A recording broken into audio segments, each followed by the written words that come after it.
Republican from Tennessee. I knew her in Nashville. Joins me now. And Senator, great to have you here. Is the administration right about these so-called activist judges? Is that a real thing? It is truly a real thing. And you are seeing them, a federal district judge, try to put in place a nationwide injunction. And bear in mind that in the month of February alone, there were district judges that executed 15 nationwide injunctions.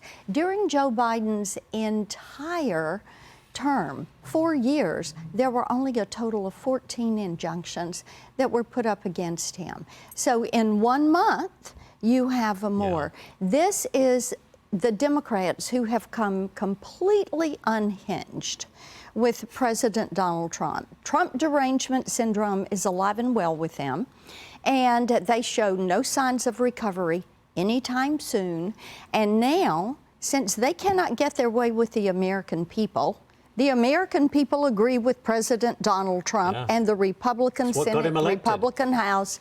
And so the Democrats are saying, well, let's call on the judiciary. And they're having these judges try to step in and halt the agenda. I want to get your response to this. Republican Senator Lisa Murkowski claiming that Republicans are afraid of challenging President Trump and Elon Musk. Listen to this.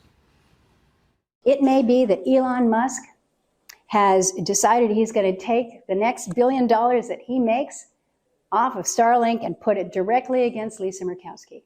And you know what? That may happen. That's why you've got everybody just like zip lip, not saying a word, because they're afraid they're going to be taken down. You know what? We cannot be cowed into not speaking up. Interesting. All right, Senator. Is that what you're hearing on Capitol Hill? Ashley, as you said, you and I have known one another a long time. We have. When I was fighting waste, fraud, and abuse, when I was a state senator in Tennessee and leading the fight against imposition of a state income tax.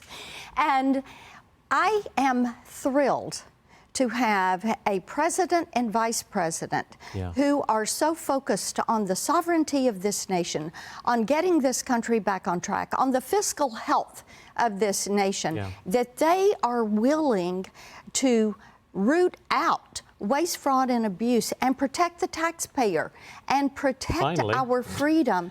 So I'm thrilled with everything that they are taking steps to do to put this country back on track and then to keep it on track so that our children and grandchildren know the fullness of the American dream.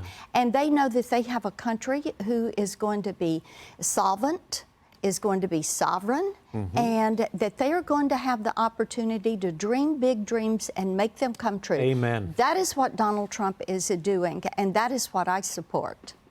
Great place to leave it. Senator Marsha Blackburn, thank you so much for being here. I'll see you in Tennessee. I will see you there. All right.